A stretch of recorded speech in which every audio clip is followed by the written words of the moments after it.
शवाल का चांद देखने के लिए मरकजी और जोनल रुयत हिलाल कमेटियों के इजलास।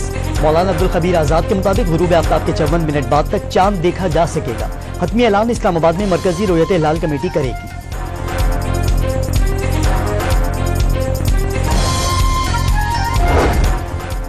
यूसुफ रजा गिलानी बिला मुकाबला चेयरमैन, जबकि Syedal Khan Nasir deputy chairman senate मुंतखब।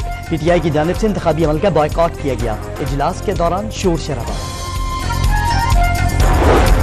बिलावल भुट्टो से नौमुंतखब चेयरमैन सेनेट यूसुफ रजा गिलानी की मुलाकात। पार्टी चेयरमैन की चेयरमैन सेनेट मुंतखब होने पर गिलानी को मुबारकबाद।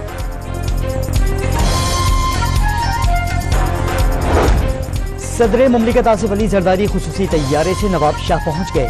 ईद की नमाज जरदारी हाउस में अदा करेंगे।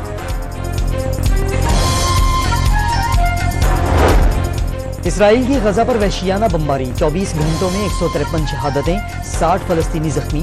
186 रोज में शहादतों की तादाद 33,360 हो गई।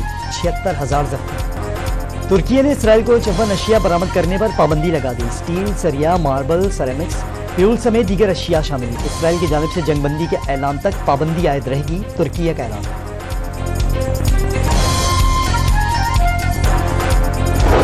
साहिवाल में वाबडा के ओल्ड ग्रेड स्टेशन के गोदाम में आग लग गई। बिजली की फराहमी मुअत्तल।